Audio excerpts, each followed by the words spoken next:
dia, boa tarde, boa noite. Você está no Inominável podcast formado para a formação cidadã, certo? E pré-ENEM. Hoje nós estamos com um convidado, advogado e historiador Everaldo Gomes, o advogado e cientista social Thomas Crisóstomo e o nosso querido investidor Cacau Pernambuco. Vamos embora? Hoje o nosso tema será a democracia latino-americana sob a perspectiva dos últimos acontecimentos da Venezuela. Vamos embora? Então, pessoal, eu gostaria que vocês me falassem mais ou menos a visão de vocês sobre os últimos acontecimentos, tá? Para a gente poder aprofundar um pouquinho esse assunto. Everaldo, gostaria de começar? Sim, eu gostaria. O que tange, eu suponho que você esteja falando sobre a Venezuela, né? Foi o caso da invasão sobre Donald Trump.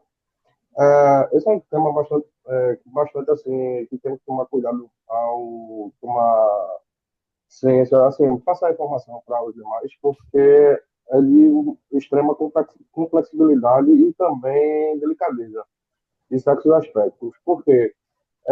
Não só levamos em consideração o aspecto geopolítico, mas também de interesses sociais que estão envolvidos sempre.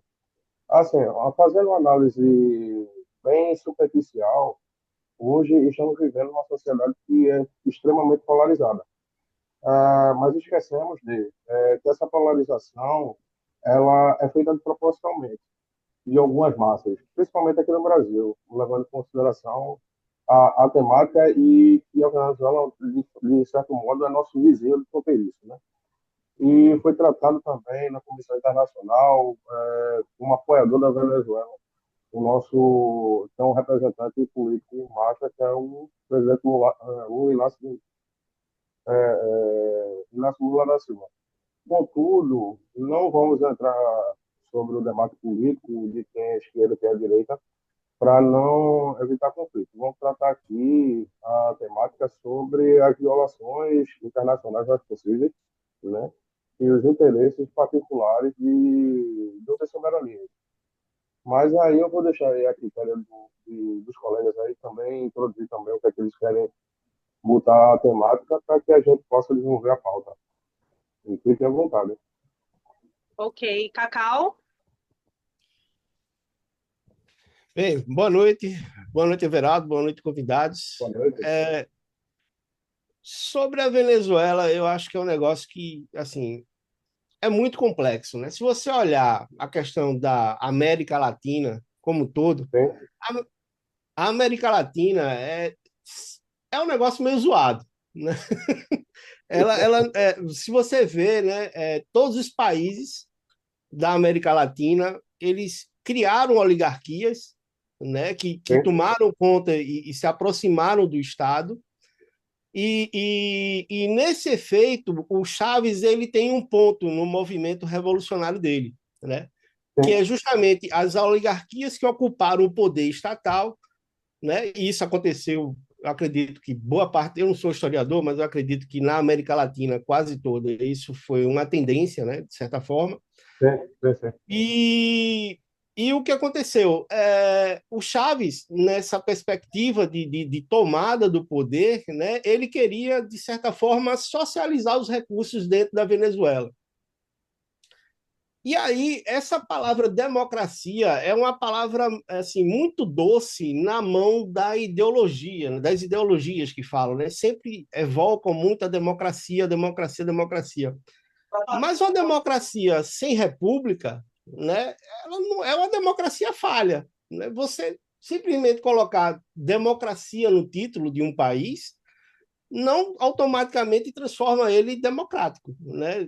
Se você olhar, a gente não falta exemplos como, sei lá, China, Rússia, Cuba, que tem tudo lá democrático, inclusive às vezes, muitas vezes tem república democrática, mas não é nem uma república e também não é uma democracia, né? Ô, Cacau, eu posso te acrescentar, dentro da Pode, sua meu filho. fala, uma perspectiva seguinte. Se você parar para analisar a nossa história, todos os estados totalitários, seja de direita ou de esquerda, eles partem de alguns pressupostos básicos. Todos eles seguem os mesmos princípios. Eu nomeio quatro pilares essenciais.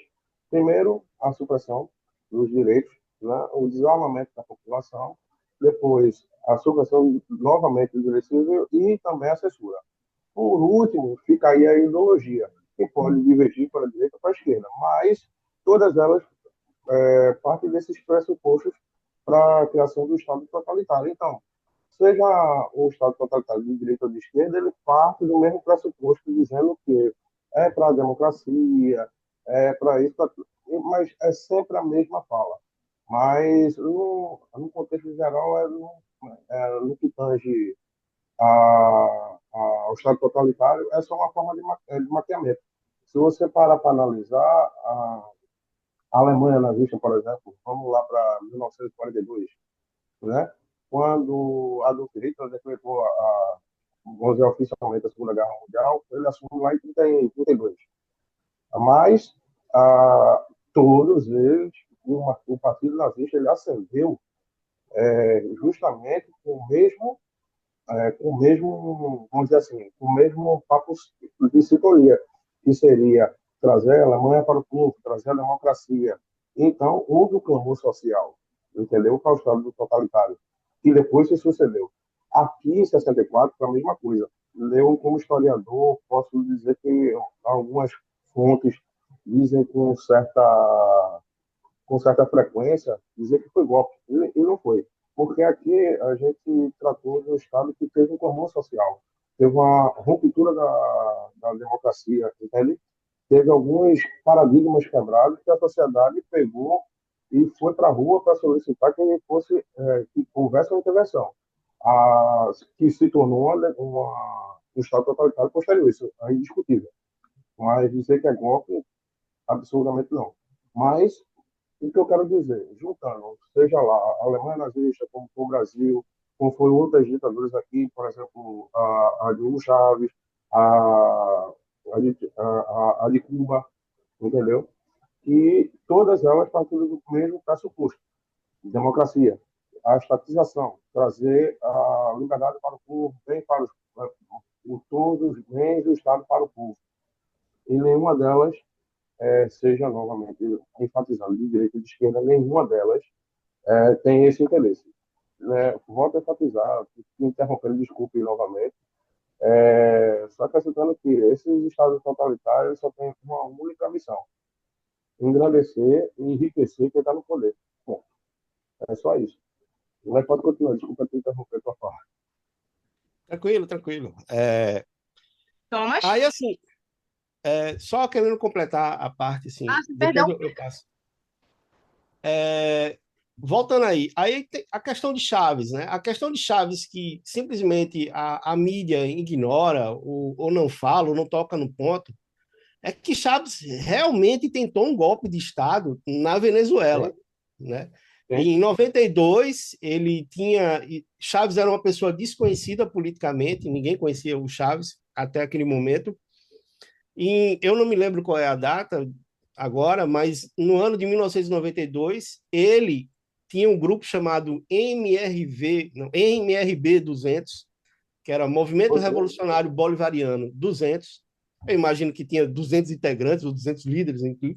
Maduro também fazia parte desse grupo revolucionário. E ele, armado com fuzis, um mini exército, com blindados e carros de combate, saiu atrás do presidente, né, no Palácio Miraflores, eu acho lá, o nome do palácio, mais outras cidades estratégicas também ali na Venezuela, onde tinham áreas militares ou áreas de interesse industrial. E ele efetivamente tentou o golpe, matou, o grupo dele matou dezenas de pessoas e feriu outras centenas de pessoas, está entendendo? E isso é completamente apagado da mídia, como se Chaves fosse a pessoa mais democrática que existe na América Latina, né? Ele foi condenado durante 20 anos por causa dessa tentativa real de golpe. O golpe não foi sucedido, não foi bem sucedido, porque o presidente não estava presente no palácio no momento, mas se tivesse presente, provavelmente seria sequestrado ou morto, né? Ele não estava presente, então a tentativa de golpe dele falhou. ele foi condenado a 20 anos de cadeia. Depois de 2 anos preso, ele foi solto, né? Ele foi anistiado. E aí ele realmente, né? Aí eu acredito que, ou muito provavelmente, as 2 ou as 3 eleições que ele passou, né? Que ele foi submetido, ele realmente, democraticamente, ele foi eleito, né? Eu não sei a últimas, mas eu acredito que, pelas medidas econômicas que ele tomou, pelo menos as 2 primeiras, ele realmente, democraticamente, venceu as eleições, né? Só que aí Ô, eu vou Cacau, explorar esse tema mais na frente. Eu queria passar a palavra, senão eu vou me estender demais. só um fato interessante. Não questão de datas, mas a linha temporal, se você for analisar, foi praticamente idêntica à de Adolf Hitler, assim, são dele. Quando ele tentou dar o golpe em 1918 e deu errado, depois foi preso. Em 1922 fez um livro chamado Mein Kampf. Aí depois ele tentou ascender ao poder em 28 através de eleições e não deu certo. Mas teve a maior parte da chancelaria como representante do Terceiro Reich. E em 32 ele assume como chanceler. Aí depois que ele dá o Kaiser, que aí ele se torna o Führer. Mas, basicamente, se você analisar, essa sua narrativa é praticamente a mesma. Já parou para analisar dessa forma? Olha, Flávio, eu já estou te dizendo, vai ter um bocado de hate aqui. Vai nos xingar aqui, Cacau, hoje.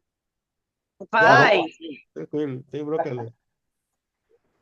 Mas assim, a gente tem o interesse de uma pluralidade de opiniões. A gente Não, não mas, quer, a mas, gente não quer mas, mostrar só um lado da moeda, entendeu? Eu gosto da sua perspectiva, eu acho você muito perspicaz nas suas falas, até porque você não é uma pessoa que fala de maneira leiga. Você tem um conhecimento, você tem um estudo.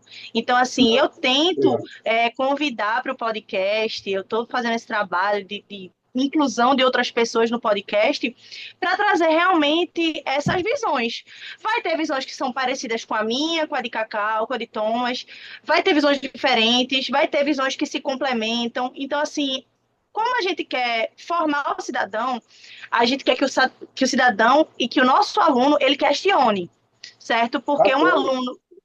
Porque você sabe, né? Um aluno que ele só entende de educação bancária, que ele serve somente como um depósito do conhecimento que o professor adquiriu, não questiona, não pergunta, não duvida, não pesquisa, esse não é o aluno, não é o aluno que a gente quer. A gente quer um aluno que realmente questione o sistema como um todo. E quando ele questiona a gente, ele nos desafia a ser melhor, a pesquisar mais, a buscar uma forma de argumentação melhor, entendeu?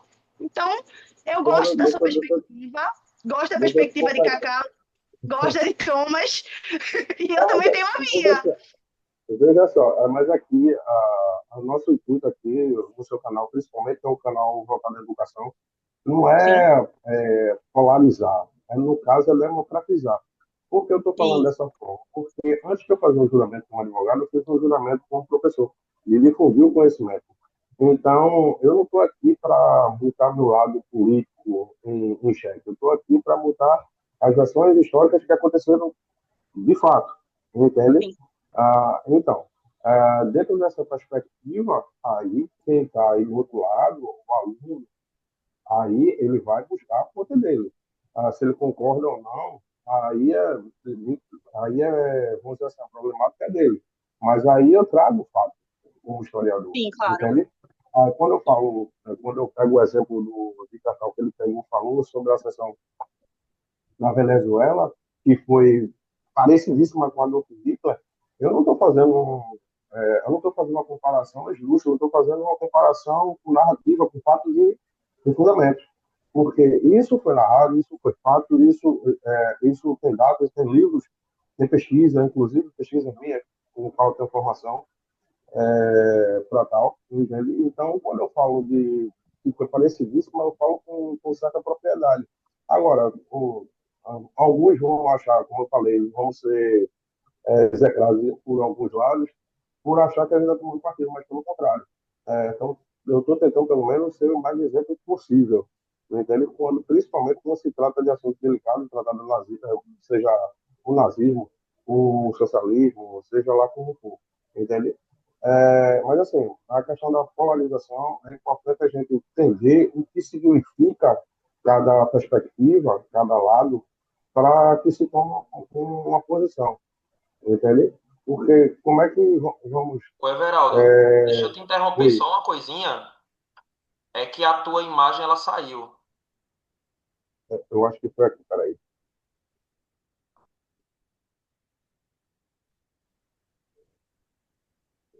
Foi, voltei. Voltou agora. Pronto. Aí, voltando a essa perspectiva, é trazer essa pluralidade, entende? É trazer o questionamento.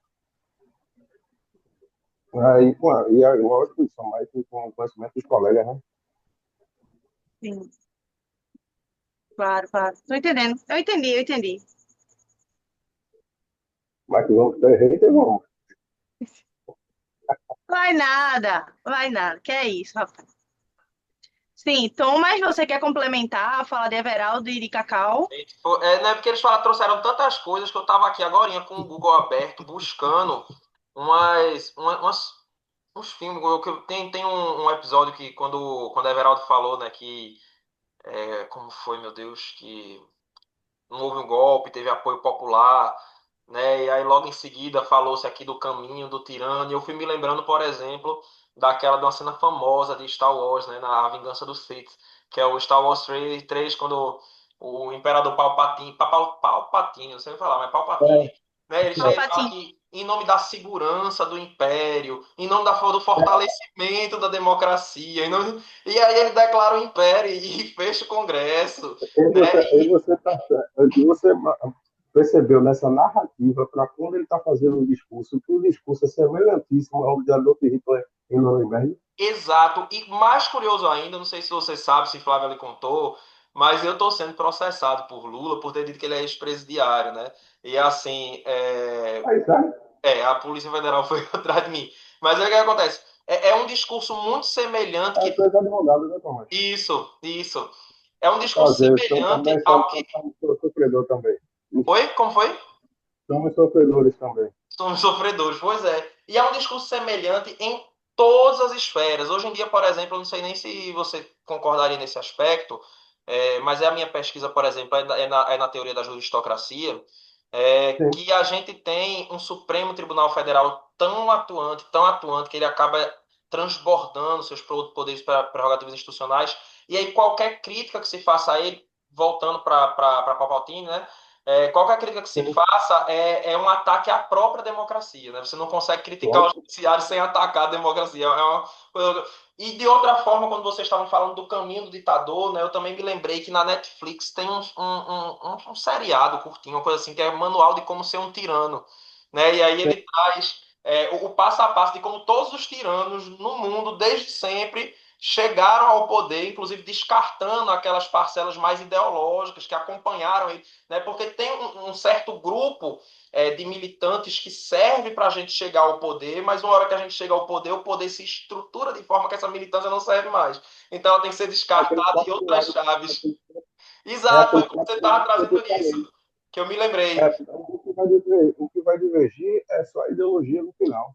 Mas Isso, assim, o que a ideologia, ela aí trabalha, a ideologia é irrelevante na realidade, porque quem está sim, atrás do poder, é, as estruturas do poder são essencialmente as mesmas em qualquer lugar. tem. Né? A ideologia ela é só o polimento, ela é só o discurso que legitima o exercício da violência.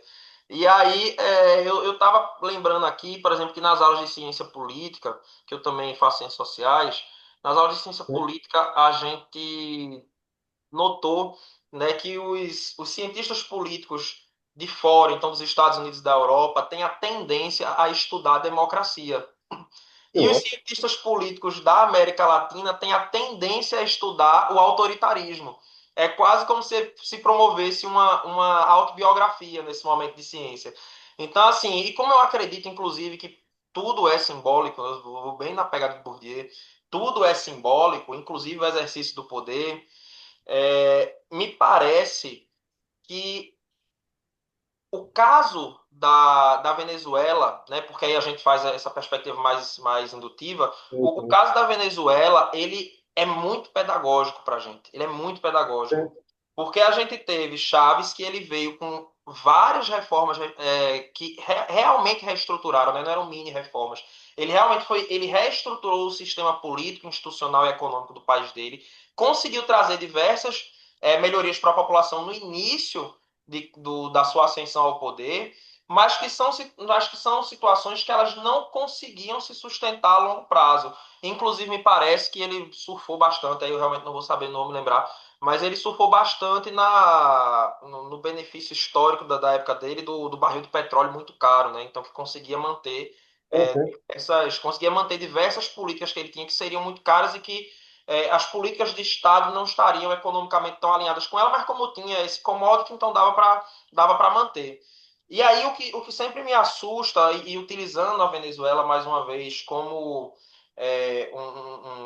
um horizonte distópico, é como as pessoas são facilmente compradas. Tem uma pessoa que eu não me lembro agora quem é, mas foi um político, logo no início da ideia de república, né, que ele dizia: quando os políticos descobrirem que podem comprar o povo com o dinheiro do povo, acabou a república.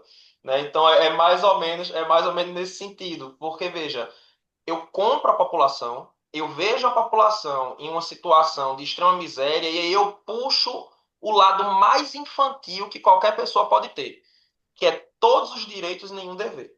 Então, sempre que você vê um Rapaz, político. eu sei quem é o político e sei também quem reproduziu recentemente. Isso aí, inclusive, é a pessoa que está lhe processando, então não estou afim de ser processado. Então, É tem uma complicado. listinha. Mas isso é em qualquer lugar. Essa conduta ela acontece em qualquer lugar. Eu saí candidato algumas vezes, em alguns momentos eu ajudei políticos. E eu fui fazer uma vez uma ação, durante a pandemia, inclusive, aqui numa comunidade em Olinda. E a gente Sim, estava dando cesta básica, estava ajudando com produtos de higiene, estava levando água para essas comunidades para ver se conseguia manter um mínimo de dignidade naquele período que estava muito difícil. E logo em seguida, 2020, foi em 2019, 2020 foi ano eleitoral, né? E assim, quando foi ano eleitoral que eu voltei lá para pedir voto, que eu normalmente saía candidato, sim, uma sim. das pessoas que estava lá, ela me disse: "Ah, o senhor vai me entregar uma cesta básica também?" Eu disse: "Eu não posso, né? Porque agora é compra de voto, então eu não posso fazer isso." E aí veja que eu entendo o lado dela, não é uma crítica, não, sabe? Porque fome tem pressa. Mas ela virou para mim, aí eu disse: "Mas ela disse: "Eu vendo meu voto mesmo." Aí eu disse: "Não, mas eu não vou comprar." Se você quiser, você vende para outra pessoa, eu não compro seu voto. Eu entendo que fome tem pressa e eu entendo que essa necessidade de receber esse tipo de benefício, utilizar a miséria e estruturar a miséria, né? É você dar o mínimo, é você dar a migalha para que a pessoa sobreviva, mas que sobreviva dependendo de você, é uma forma generalizada de manutenção do poder. Mais uma vez, seja de esquerda, seja de direita, eu não acredito nem nessa dicotomia tão certinha esquerda-direita, mas Não, pois é. Desculpa te interromper. É exatamente essa narrativa que eu queria trazer, que você está exemplificando de forma excelente. Entende? Quando eu digo que o Estado totalitário ele se baseia em alguns pilares, é justamente nesses pilares. Por exemplo, novamente, eu não vou deixar, para dizer que depois eu sou fascista, nazista, vamos deixar a Alemanha de lado. Vamos para o Brasil, a era de ouro, na ditadura, seguiu o mesmo princípio do seu. A construção de estradas, vamos lá, aí veio o JK, a construção do Brasil. Bom, então ele é tem a que maquiagem da trazer. economia, né? Exatamente, ele tem que trazer um ganho imediato para a massa. Só que ele não se sustenta a longo prazo porque ele toma. Aí eu vou entrar em questão de economia, porque é de Fundo Monetário Internacional, porque ele toma vários empréstimos, porque ele não tem dinheiro em caixa, a princípio, entendeu? Então ele vai tomar vários empréstimos para, vamos dizer assim, botar essas obras e empregar essa quantidade de massa de mão de obra que tá parada, e botar em, vamos dizer assim, em movimento, né? E depois, como é que isso paga? Se paga. Depois de pronto, o que é que eu faço? É uma Como bolha é que eu econômica. vou. Como é Ele que eu, faz uma bolha econômica artificializada. Toda bolha econômica já é e, artificial, né? Mas ele promove ainda e, mais.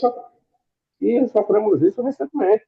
E sofremos isso recentemente, quando foi claro que teve até uma crise nos Estados Unidos sobre a busca foi inflada em cima dos imóveis. A gente teve a bolha Isso, exato, imobiliária que exato. explodiu.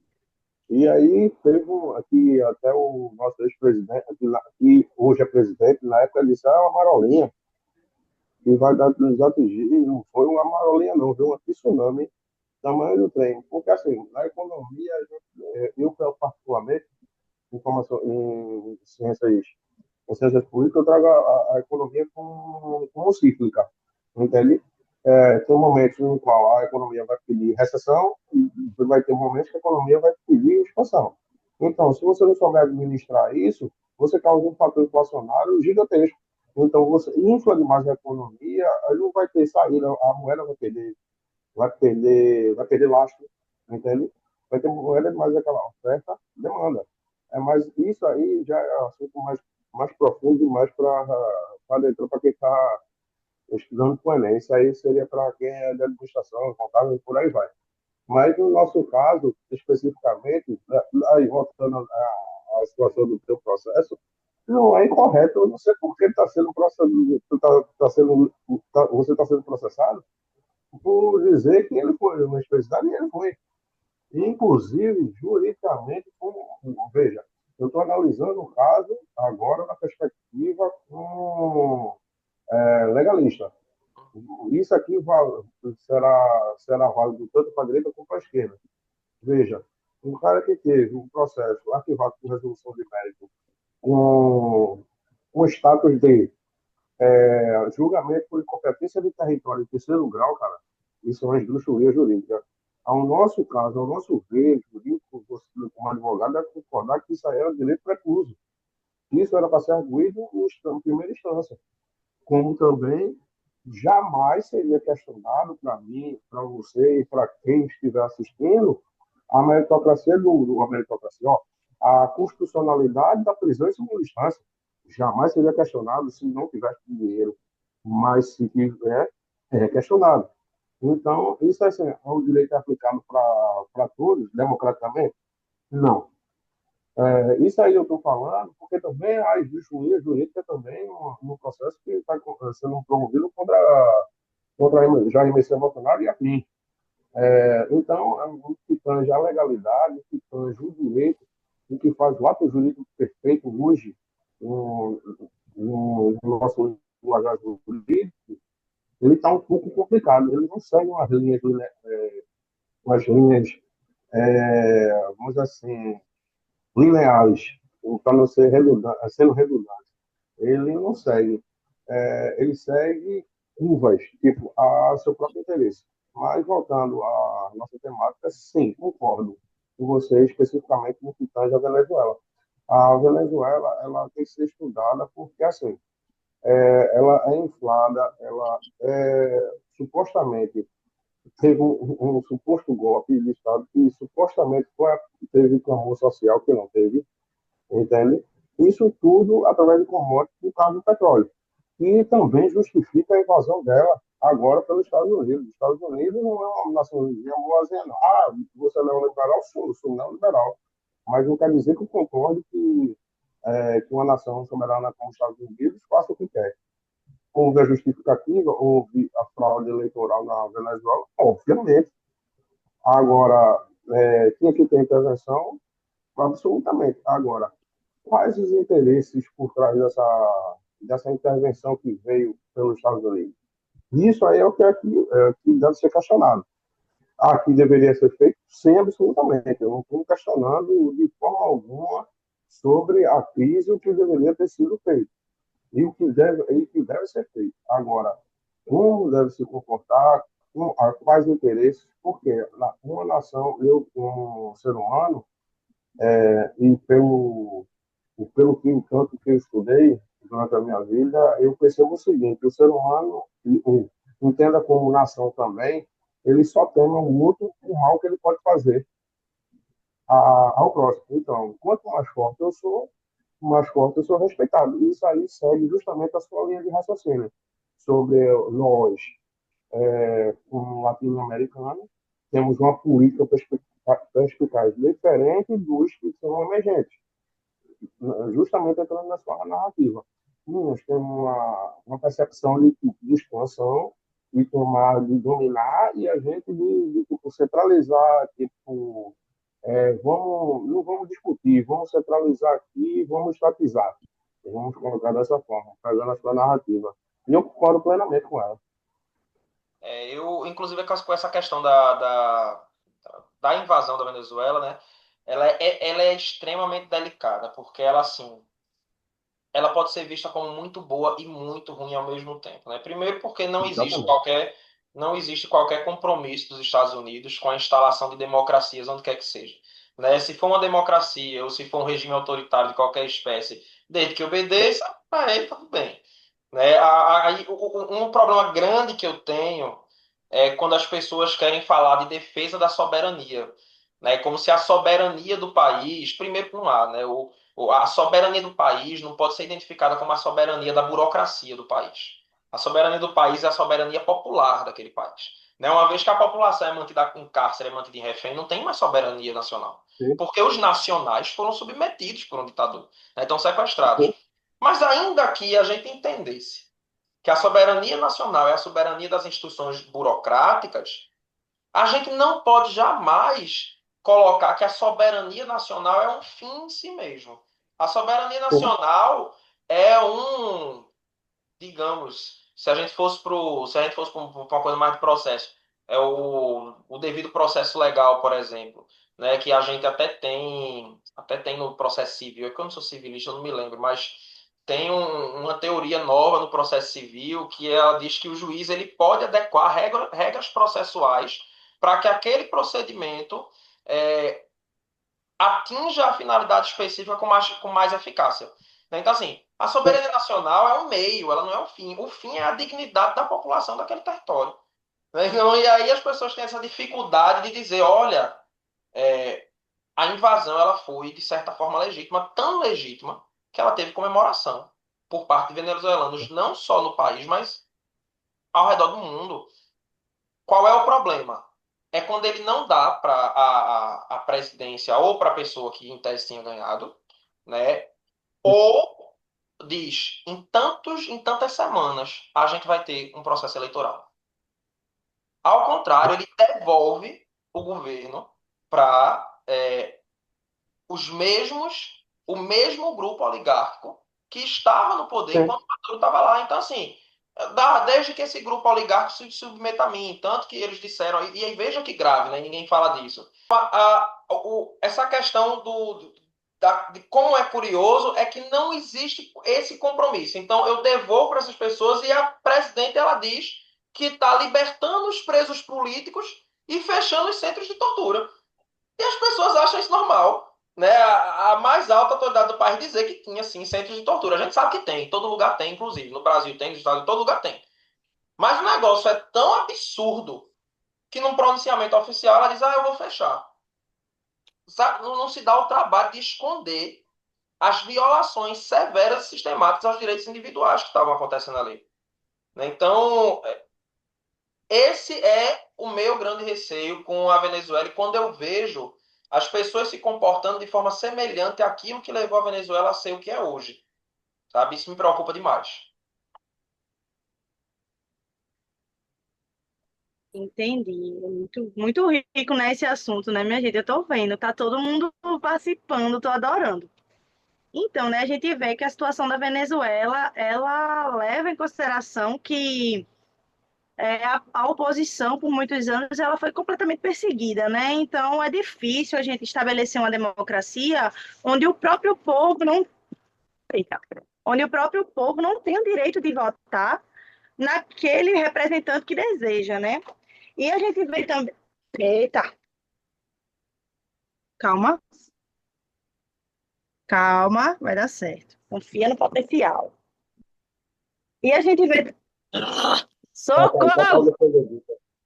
A câmera está caindo. E Relaxa. a gente vê que muitos dos representantes hoje em dia, seja de direita ou de esquerda, eles tendem a buscar discursos populistas.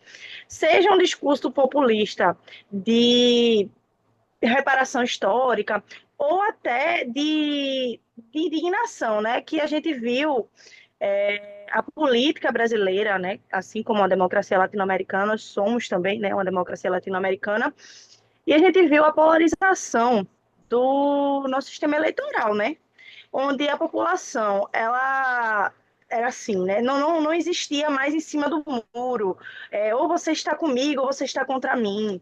Vimos famílias, né, se afastando, pessoas se afastando por causa disso. Mas como é que você assume uma posição misógina? Ou então, como você não consegue ver que está errado? Então, assim, a gente está vendo um discurso populista sendo usado dos dois lados. A gente não pode dizer, não, só a esquerda ou só a direita se apropriou desse discurso. Todo mundo está se apropriando desse discurso porque é um discurso que funciona. E por que esse discurso funciona? Quando a gente trata, como o Thomas falou, a situação dos vulneráveis, né? Os vulneráveis, eles têm uma limitação, eles são leigos politicamente falando, então eles procuram aquilo que diz resolver aquilo no momento. Então, assim, eu tenho Ô, fome Flávio, hoje. Oi, deixa eu te perguntar. Tu sabe me dizer de onde é que saiu esse projeto que se chama Bolsa Família, que é implementado você hoje? pode falar. Esse projeto ela foi idealizado por Ruth Cardoso. Na verdade, ela não foi idealizada, ela foi copiada da França, na gestão de Fernando Henrique Cardoso. Aí ela foi implementada aqui no Brasil. Basicamente, o que é que funciona lá na França? Esse mesmo sistema. Seria o seguinte: a pessoa que está fora do mercado de trabalho, o Estado ele subsidiaria essa pessoa durante 3 anos. Vai inserir, vamos dizer assim, ela faz uma pesquisa de mercado, está faltando técnicos numa área X. Aí o que acontece? O Estado pega essa pessoa, indica para fazer uma formação que ela necessita naquele momento, o Estado necessita naquele momento, depois que ela for inserida no mercado de trabalho, ela pega, paga o que foi investido nela para que outra pessoa usufrua. Só que aqui no Brasil virou massa de manobra. Ou seja, na verdade, moeda de troca de voto. Mas pegando um gancho numa coisa que é importante acrescentar aqui, hoje essa polarização foi utilizada de maneira ampla, mas esquecemos de dois aspectos. Essa invasão na Venezuela foi uma demonstração de força dos Estados Unidos, especificamente, mas para mostrar força contra a Rússia, levando em consideração que há uma guerra que está em movimento, que se chama Guerra contra a Ucrânia, entre russos e ucranianos, por territórios lá específicos que eram oriundos da Segunda Guerra, na época da URSS, que era a União Soviética. Mas, não entrando nesse mérito aí, porque aí vai estender o assunto demais, de uma certa forma, seria justamente as ex-colônias, os ex-parceiros, entre aspas, da antiga União Soviética, que estão pedindo ajuda como um Estado totalitário, porque todos eles são emergentes não, são oriundos da antiga União Soviética, e foram bancados e, de certa forma, foram deixados esquecidos, por exemplo, Cuba, Venezuela, por aí vai. E, do outro lado, também tem a manifestação dos Estados Unidos mostrando força, dizendo, aqui na América Latina tu não vai botar a mão, entendeu? Independente do interesse particular dos Estados Unidos de deixar, aquele ali, o general, ficou menos ruim, vamos deixar porque aquele controla. O interesse dos Estados Unidos, desculpa a expressão, está pouco se lixando por o que está passando na Venezuela. O que ele quer é a soberania sobre o petróleo, que é um dos maiores produtores de petróleo do mundo, o interesse da Venezuela. Salvo engano, eu não me lembro muito da Venezuela agora, de cabeça, com produção de petróleo. Eu sei que é um dos mais, se não for maior. Então, os Estados Unidos têm um interesse particular, bem como teve também com as guerras que ele enfrentou, que ele implementou no Afeganistão depois do ataque de 7 de setembro, 11 de setembro, perdão. Mas aí tudo tem um interesse particular específico. Nesse momento específico, os Estados Unidos é uma demonstração. Tanto é que ele movimentou a frota do Pacífico Sul completa. Eu estou falando completa para cá, para essa suposta invasão suposta defesa da soberania da Venezuela, porque ele movimentaria uma frota gigantesca ao custo de bilhares, estou falando de bilhões de dólares, só para por causa da soberania de um país relativamente insignificante. Eu estou falando insignificante para ele em relação aos últimos anos. Então, a Venezuela só veio incomodar com o narcotráfico agora, os Estados Unidos, é um ponto a se Everaldo, questionar. Everaldo, eu tenho sérias Justamente. discordâncias desses seus pontos apontados aí, que eu posso Não, falar. então vamos falar dele. Eu amo as discordâncias de Cacau. Sérias Então vamos lá, discordâncias, viu? Cacau. Eu Eu queria voltar, gosto. assim, vocês ficam fugindo muito do tema, cara. Eu queria voltar à questão da democracia da Venezuela. Porque, assim, eu não me considero um financista, apesar de investir, mas eu sempre sou um cara muito curioso sobre as questões econômicas dos países.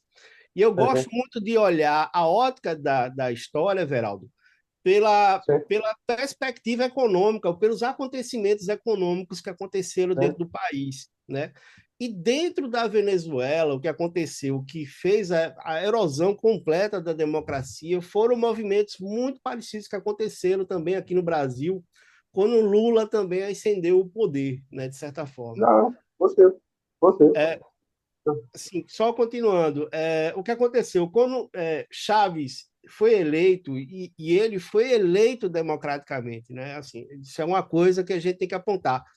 As três eleições que Chaves foi eleito, ele foi eleito uma primeira, entre a primeira e a segunda, se eu não me engano, ele fez uma reforma constitucional.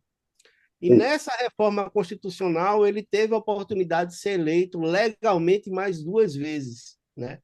isso. Então, ele teve três, querendo ou não, as três primeiras eleições de Chaves foram eleições legais, digamos assim, né? Cobertas de Legítima. legalidade. Que teve até uma confusão danada quando ele puxou esse pleito para a terceira reeleição dele, na época.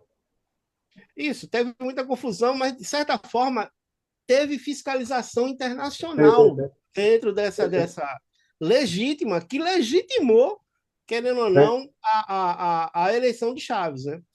O que aconteceu Bem, o que aconteceu que fez a erosão da democracia na Venezuela, né? E ao mesmo tempo conseguiu fazer com que Chaves permanecesse muito tempo no poder, né?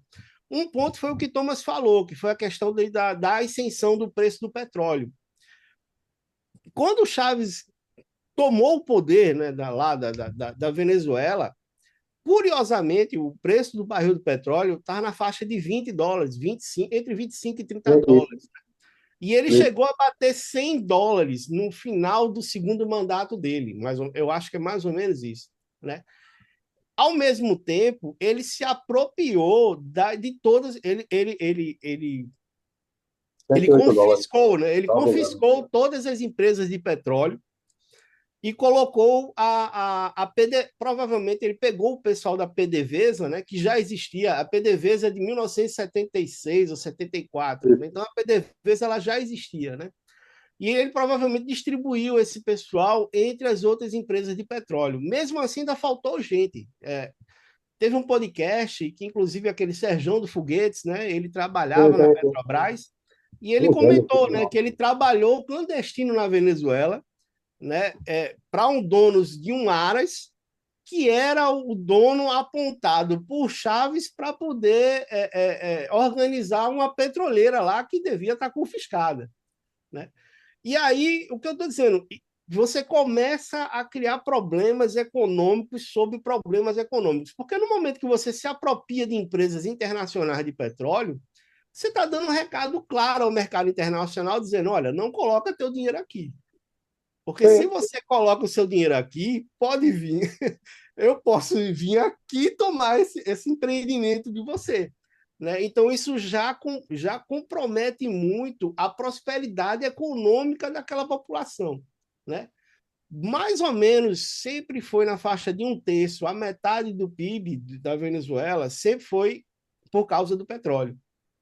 sim. E como teve a elevação do preço do petróleo, o Chaves, e aí foi nesse momento que ele conquistou o povo, né? Ele conseguiu dobrar o orçamento anual de assistência social à população. Então, ele simplesmente saiu, se eu não me engano, de 18% para 36%, ou quase 40% do orçamento anual, foi todo para assistência social, né? Então, meu amigo, foi uma clara compra de voto através da democracia, né? Que é o efeito, mais ou menos, que Lula também teve aqui quando ele ocupou o poder, porque quando ele ocupou o poder foi justamente quando a China estava fazendo 2 dígitos de crescimento e que teve a explosão de commodities, né? E o Brasil ganhou muito dinheiro naquela época, que permitiu de que Lula, né, ampliasse também o assistencialismo social dele, tá entendendo? E, querendo ou não, corrompendo, né, na minha opinião, a cabeça do eleitor, né, por uma compra de votos, porque, na verdade, ele está usando o Estado para fazer uma compra de votos. Né? Sim, absolutamente. E, continuando mais a história, quando foi naquela época que ele ficou doente, né, enfim, aí é que realmente teve uma eleição suspeita, né, que foi quando Maduro ele foi eleito pela primeira vez, e aí já foi uma eleição completamente tumultuada. Eu me lembro que no final de Chaves, eu acho que ele faleceu, não me lembro agora direito, acho que foi 2014, 2016, não me lembro direito. Mas foi justamente quando teve uma queda brusca também do preço do petróleo, porque os Estados Unidos ele conseguiu fazer o fracking, ele conseguiu autorizar o fracking dentro do país, e aí os Estados Unidos, que era deficitário de petróleo, ele passou a ser superavitário. Os Estados Unidos hoje é exportador de petróleo, né? Ele não consome todo o petróleo que ele produz, ele é exportador de petróleo, né? Mas por causa do comércio, ele também compra muito e vende muito, né? Então isso faz parte do comércio, né? Essa questão. Então, o que aconteceu? O Maduro, né, quando ele assumiu o poder, ele já tinha destruído completamente a economia. Porque o Chaves ele aplicou políticas de sequestro de propriedades, de empresas que fosse contra o regime dele. Né? E esse processo foi se agravando, né, ao tempo, a percepção da população. Ela só foi acordar que ela estava nessa armadilha democrática de compra de voto quando o país já estava completamente destruído economicamente, quando já tinha hiperinflação, quando estava todo mundo protestando na rua, quando já não havia mais comércio. E normalmente é assim mesmo. As pessoas só vão perceber que estão numa situação terrível, antidemocrática, quando a economia dói demais. Porque enquanto está dando para comer direitinho, ninguém nota para as liberdades, ninguém percebe as liberdades. E esse é um grande problema da democracia, né? Eu cheguei a dar assistência, né? Alguns venezuelanos que saíram de lá, e a primeira galera que saiu de lá, que veio para aqui, para Pernambuco, eram indígenas, gente. Eram venezuelanos indígenas que não falavam sequer espanhol. A maioria lá falava uma língua indígena bem parecida com tupi. E eu estava com Carla Falcão naquela época, tentando dar cesta básica, arranjando moradia, comprando fogão, comprando rede, né, com para dar assistência àquela população que estava lá, fragilizada, enfim. E era uma dificuldade, que essa galera não conseguia, mal se conseguia, tinha num grupo de dezenas, de 50, 60, tinha 2 ou 3 que arranhavam o espanhol. Arranhavam o espanhol. Então, assim, foi uma época muito difícil, né, de muita miséria, de completa escassez, porque quando você destrói economicamente, internamente o país, você não consegue importar, você não consegue exportar. A economia da Venezuela, que não, era muito concentrada em petróleo, e aí, quando o barril de petróleo caiu, teve colapso da economia também venezuelana, e tudo degringolou, né? E aí o que acontece? É que eu digo, existe a matriz, né? A matriz de chavista é uma matriz revolucionária e golpista, né? E quando essa galera entra no poder, entra através da democracia, não quer sair. Eles usam a democracia para poder ascender o poder, mas no momento que chega no poder, ele não quer mais ceder o poder. Né? Ele acha que tem o direito de continuar no poder e de fazer o que acha que tem direito de fazer. Enfim, é mais ou menos isso que eu queria falar. Depois, assim, eu posso falar depois da questão americana. Sim, sim, mas Cacau, não é discordando de você, não. Na verdade, eu concordo completamente. Vamos dizer assim, eu só atalhei os motivos e os fins pelo qual teve a intervenção nesse exato momento, entendeu? Não, Porque, assim, eu vou tentar explicar a questão da americana. A questão da americana é uma questão que é histórica, na minha opinião, assim, é histórica. O que aconteceu? É, desde a Guerra Fria, né, desde a Guerra Fria, os Estados Unidos e a Rússia, nesse ponto eu concordo com você, né, eles entram em atrito, em guerra por procuração. Né? Então, o que sempre aconteceu? Os Estados Unidos sempre foi um país que demandava muito petróleo, demanda energia. Petróleo, na verdade, não é gasolina. Petróleo é energia. Né? Então, existe um monte de coisa que roda através do petróleo, e petróleo é energia. Então, os Estados Unidos sempre foi um país deficitário de energia. Ele sempre precisou de muita energia para poder tocar a economia dele, que na época era a maior economia do mundo, antes da China tomar, querendo ou não, esse lugar em termos de fabricação, né? Não de eu posso estar serviço. equivocado, ele consumia cerca de 380 bilhões de barris de petróleo até ano retrasado, salvo engano. Eu posso estar equivocado no lugar, mas é um negócio exorbitante. Aí, qual era o interesse dos Estados Unidos naquela região do Oriente Médio e da Europa? A Europa, por uma questão do Acordo de Bretton Woods, que viraram parceiros Sim, comerciais desde a Segunda Guerra Mundial, e é muito sim, interessante os Estados Unidos, porque é um povo rico que pode comprar os produtos americanos, então, querendo ou não, é um bom cliente, de certa forma, né? Um parceiro de muitos anos, né? De muita confiança, porque comércio é confiança. E aí você tem aquela região do Oriente Médio, onde tem Iraque, né, Irã, Arábia Saudita, Omã, né, enfim, aqueles países árabes que os Estados Unidos sempre tentou comprar ou cooptar de certa forma, né? E aí o que acontece? Ficava a Rússia, né, ou comprava o governo ou comprava os revolucionários, ao mesmo tempo que os Estados Unidos faziam a mesma coisa, né? Ou eles é através da engraçado, CIA é engraçado, financiava, né, grupos terroristas, né, para poder tentar era, minar era, o poder russo, né? era Ou isso então ele que eu ia comprava ou falar. cooptava o ditador do local para poder garantir o fornecimento de energia. O que os Estados Unidos sempre quis foi o fornecimento contínuo e constante De de energia, de energia energia. para poder o seu país, né? Quando a Inclusive, gente inclusive eu arrisco não, eu me afirmo com certeza, sem sombra de dúvida, que todos os ditadores ou foram feitos pelo lado dos Estados Unidos ou foram feitos pela Rússia. E Exato, eu armado. também nessa região completa. Aí o que aconteceu, e aí querendo encaixar a questão da Venezuela, né, e esse ponto que eu acredito que você, né, nessa questão que está equivocado. Né? O que aconteceu? Os Estados Unidos, guerra é um negócio que é muito caro, e a logística da guerra é um negócio absurdamente mais caro ainda. E guerra é o seguinte, guerra não se faz guerra de um continente para outro. A guerra Não, ela só faz sentido na sua fronteira, né?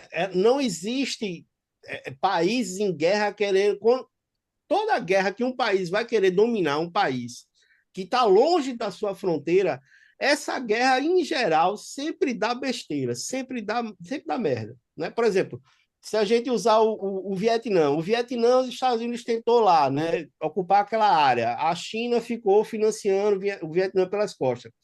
A China, querendo ou não, está ali do lado do Vietnã. O que aconteceu? Os Estados Unidos foi expulso.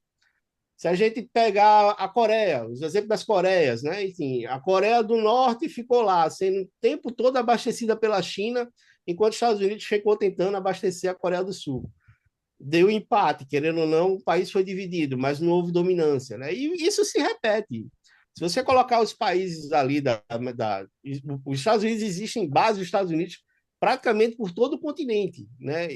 Todos os Mas é continentes. esse ponto, mas é justamente nesse ponto aí que você não chegou. No caso, quando eu digo que ele movimentou a frota do Pacífico Sul todo, ele também estava com interesse no canal do Panamá, que ele está retomando, já retomou, na verdade, e também está querendo retomar as bases que foram tomadas nele, ou pelo menos desmilitarizadas após a Segunda Guerra Mundial, sobretudo também bases aqui no Brasil, na Guiana também, bases É, também aliadas é, com é, é mais ou menos por aí que eu também penso, né? E aí, mas assim, o que exatamente isso. aconteceu? E aí, o que é que está acontecendo?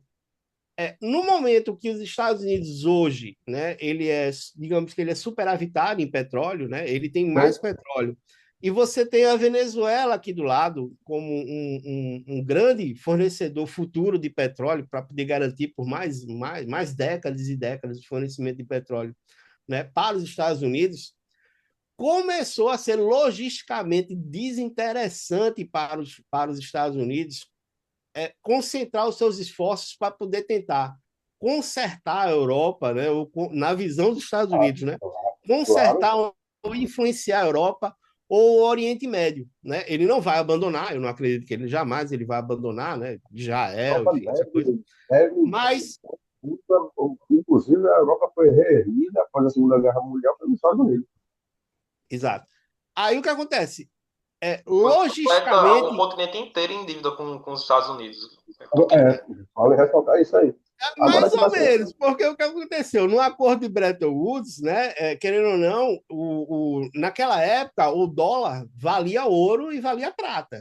Você podia ir Mas no eu estou banco falando da americano, coisa que aconteceu ao né, Bretton e Woods. trocar. É porque o que aconteceu aqui no Brasil nos anos 80, cara, a história se repete. O que aconteceu no Brasil nos anos 80, na época de hiperinflação, que vocês não viveram, mas eu vivi, eu ia com um bolo de dinheiro para comprar um pacotinho de jujuba, né, no fiteiro, né? Aconteceu na Europa na pré-guerra, né? Os países saíram fazendo senhoriagem, que é a impressão de moeda sem lastro nenhum, para Sim. poder financiar a guerra, né? Ou financiar seus conflitos, ou financiar suas indústrias. E isso aconteceu a hiperinflação, né? A hiperinflação tomou conta. Foi por causa disso também que aconteceu a guerra, né? As pessoas, o que eu estou dizendo, Na verdade, aí você está falando da Primeira infelizmente, Guerra Mundial, depois o crash da Bolsa de Nova York em 29. é, E é justamente É isso aí. uma coisa que eu sinto muita falta, infelizmente, eu não sei se é uma questão dos historiadores brasileiros, né? Mas é de abandonar os aspectos econômicos na hora de explicar a história.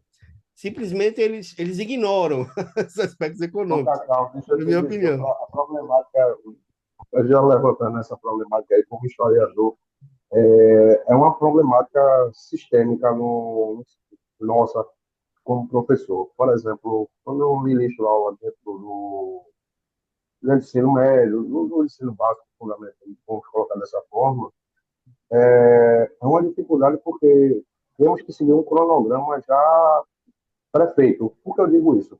Porque há uma história que é contada nas escolas e é válida, que é contada para você passar no vestibular, e quando você vai adentrar no curso de história, você aprende uma história completamente adversa.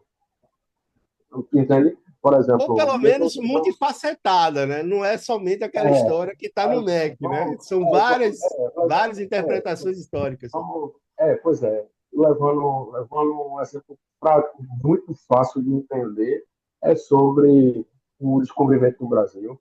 Então, pô, cara, o cara engolir aquela história que o cara errou o caminho das Índias e veio bater no sul, o cara indo para o norte e lá para o extremo sul bater em outra. Numa situação que já estava dividida no tratado que se chamava Tratado de Tordesilhas, onde já havia também no nome de América, descoberto por Américo Vespucci.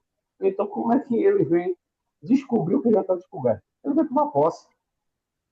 Né? Ele veio tomar posse. Aí, Então, só, só, é uma só, dificuldade. só querendo, só vou tentar terminar, amarrar o ponto. Aí o que acontece, na minha visão, dos Estados Unidos estarem, de certa forma, intervindo aqui na América do Sul, né?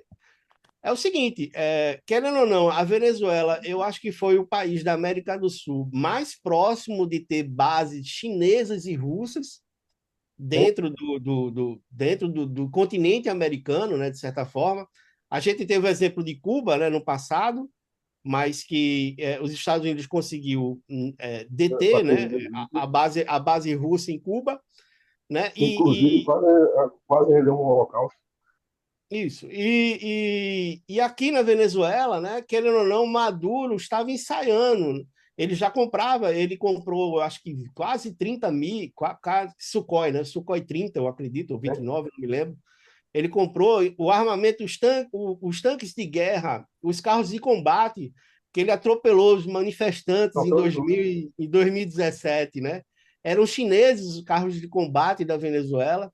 Então, já havia laços muito estreitos de armamento, né? E provável base militar, e isso é algo que os Estados Unidos simplesmente não tolera, né? Ele não tolera esse tipo de ameaça dentro do continente, né? Assim, hegemonicamente, os Estados Unidos têm bases espalhadas pelo mundo todo, né? De certa forma, mas ele nunca se concentrou o olhar, né? Ele fazia pressão política, mas ele nunca chegou a fazer um exercício militar de ameaça real depois do acontecimento que aconteceu, né, em Cuba. E agravou esses exercícios militares depois que teve esse avião russo que passou 3 dias aqui no Brasil. Ninguém sabe ainda o relatório, porque não foi divulgado de hipótese nenhuma. E depois, de 3 dias, parado aqui, decolou e foi para a Venezuela. Segundo relatos, segundo fontes, né, que eu pesquisei em inúmeros canais vinculados, né, sobre militarismo e afins, diziam que eram transporte de tropa, sobretudo do Wagner Group, né, que está atuando ativamente na guerra da Ucrânia. Não acho, não. Eu acho que era tráfico de ouro, pedra preciosa, tá entendendo? Para levar para algum posto lá Eles vieram direto da Rússia para cá, daqui para lá. Eles só pararam aqui para, teoricamente, reabastecer. Se você olha, a gente tem um problema. Esses ditadores, né, ou enfim, esses políticos suspeitos, né, de certa forma, de corrupção, eles não podem guardar o dinheiro no próprio país.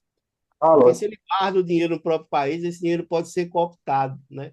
Então, eu acredito que boa parte do dinheiro fica espalhado em países, principalmente ditaduras, né? Porque aí na ditadura, quem é que vai fiscalizar, né? O ditador de lá, ó, mano, você não deixa aqui não, porque isso aqui é de tal pessoa, né? E aí, esse dinheiro fica perdido de lá. Eu acredito que depois que saiu da Venezuela, sim. Mas, assim, esse avião, especificamente, ele é proibido de pousar em vários aeroportos, porque ele é conhecido por transportar equipamento bélico e tropas. Especificamente, quando ele veio da Rússia, eu acredito que ele tenha trazido tropas mesmo do Wagner Group para reforço da própria guarda do Nicolás Maduro. Não, mas só para encerrar, um minutinho, Flávio, para encerrar. Aí, na minha visão, o que acontece? Eu acredito, Everaldo, você apontou certo o que aconteceu. Quando o Trump assumiu aí, enfim, a eleição, ele mudou a doutrina, né? Na minha opinião, ele mudou a doutrina completamente. Ele vai escantear, porque acontece o seguinte: eu tenho que. Porque se você olhar direitinho, a América do Sul ela tem uma língua que não é comercial, e desde que o canal do Panamá ele foi finalizado, não existe a passagem mais, não é mais interessante comercialmente a passagem ali pelo Estreito de Magalhães, ali, né? Pelo Chile, né? Eu acredito que é Estreito de Magalhães, não lembro o nome, mas eu acredito que seja esse. Enfim, e aí o que aconteceu? Os Estados Unidos, a China estava comprando o segundo canal do Panamá, o Panamá está para fazer um segundo canal, não sei se está terminando. A China estava comprando todas as empresas que iam fazer iam fazer a gestão dos navios que iam passar pelo Panamá. Os Estados Unidos foram lá e disseram: ó, não, tira essa galera daqui, né? Quem vai tomar conta sou eu, quem vai dominar sou eu. Né? E por causa dessa ameaça, né, das bases russas ou chinesas na Venezuela, os Estados Unidos começaram a olhar para a América do Sul e disseram: olha, não, a gente vai. E por isso que ele está tomando desde a Groenlândia, Canadá e América do Sul. E está ignorando a Europa, né? E aquele pessoal, ele vai continuar ajudando, vai continuar fornecendo armas, mas ele vai escanteando aos poucos. Por quê? Porque logisticamente em termos de guerra, é mais eficiente você tá perto da sua fronteira, tá E entendendo? Assim, eu mas deixa eu lhe logisticamente, dizer. desculpa interromper Mas, vocês, logisticamente, por conta do tempo da gente, que já vai realmente se estourando, eu vou precisar que vocês falem, cada um, em até um minutinho, as suas considerações finais. Também, porque se passar mais de um minutinho, a gente estoura o nosso tempo. Vamos lá. Everaldo, diz aí. para fazer as alegações finais aqui, eu sou sempre que a Venezuela entrou na mira agora por causa da questão do Canal do Panamá também. E também sobre a ascensão da guerra da Ucrânia, que está em evidência. Então, seria uma demonstração de força. Até porque o Canal do Panamá ele é um canal que dá acesso aos dois oceanos. Então, ficaria viável, por exemplo, um bloqueio do Pacífico, o deslocamento de tropas de um oceano para o outro, de um continente para o outro, mais rápido. Então, assim, há um interesse particular nos Estados Unidos, tem, mas tinha que ser tomado alguma, alguma medida pertinente para salvar, vamos dizer assim, a Venezuela do que estava acontecendo. Agora, por que meios agora temos que questioná-los? É aí que fica a pergunta para quem é ouvinte aí, e pensar também nos motivos e os porquês. É isso. Eu acho que a pessoa que agora tem que dar uma palhinha de um minutinho final é Flávia, né? Que ficou bem caladinha, só ouvindo. Diz aí. Né? Então, né, gente, eu estou aqui completamente enriquecida com todos esses pontos que foram trabalhados, né? Ponto de vista histórico, ponto de vista econômico, de toda essa questão democrática, política, social, as guerras, os interesses. Eu acredito que, assim, grandes potências, elas sempre vão ter interesse em potências que são mais fracas, especialmente se elas tiverem algo que elas possam explorar, certo? A política latino-americana, ela ainda é uma política vista como de terceiro mundo, como emergente. Então, nós ainda estamos enfraquecidos, né?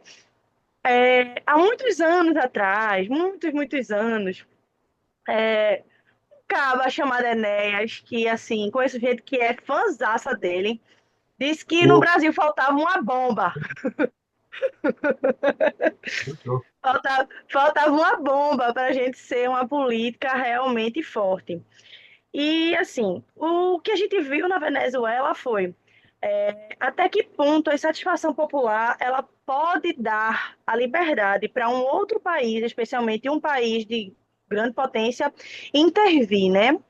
Quais são os pretextos que esse país ele vai usar para intervir? É uma coisa que a gente olha no ponto de vista econômico, sempre, né? Ele não vai ter esse interesse apenas social, eu sou bonzinho, eu sou maravilhoso, eu vou lá ajudar essas pessoas que estão em cativeiro. Claro que não. Ele tem um interesse econômico, sim. Ele tem um interesse exploratório, geopolítico, ele sempre vai ter, tá? Porque ninguém vai estar gastando com munição com guerra ou com intervenção, qualquer uma que seja, apenas por bondade. Esse tema ele foi bem extenso, a gente vai ficar assim, né? Até aqui mesmo, a gente não vai aprofundar tanto hoje. Talvez a gente veja um tema que seja complementar, que a gente possa chamar, claro, o Everaldo para participar, está sempre convidado, mas pelo tempo que a gente tem, eu já vou encerrar, vou fazer as considerações finais aqui, já fiz, né, basicamente as considerações finais, para que a gente encerre o bloco, tá bom? E vamos ver, vamos falar uma outra participação de Everaldo, com Cacau, com Thomas e talvez com outros historiadores, outros advogados, outros economistas, certo? E a gente sabe que o Inominável Podcast é uma iniciativa da ONG Sentinelas, tá? Eu sou Flávia Nogueira e muito obrigada pela participação de todos. Quer falar alguma coisa, Evinho? Gostaria, inclusive, Flávia, gostaria de estender também um convite que eu e um colega que chama Anderson Aires, a gente faz uma ação previdenciária no ONG Paulista. Opa, Gostaríamos de estender também para a sua ONG, caso haja interesse, para ajudar os menos favorecidos, né? Que a gente faz esse trabalho. Então, depois a gente pode conversar sobre. Mas eu gostaria de também. vamos conversar, claro. Vai ser super bem-vindo, Everaldo. Inclusive, para finalizar, realmente, que nosso tempo ele vai estourar exatamente agora. Eu queria muito, muito mesmo agradecer a presidente Everaldo aqui, que se disponibilizou a passar esse tempão conversando com a gente. E muito obrigado, Cacau e Flávia, né, que estão tocando o podcast, porque eles estão aí se desenrolando. Apesar de coordenar a ONG, eu não ia ter condições de assumir mais esse projeto, e eles estão fazendo aí com maestria. Obrigado mesmo. Cacau, não vou deixar você falar, já falou demais, a gente não tem mais tempo. É, Obrigado, Não, obrigado, Bruno. galera. Boa noite. Tchau, tchau. Abraço, gente. Até mais. Tchau, Ah, tchau, tchau, tchau. Até mais. Boa Tchau, noite. tchau.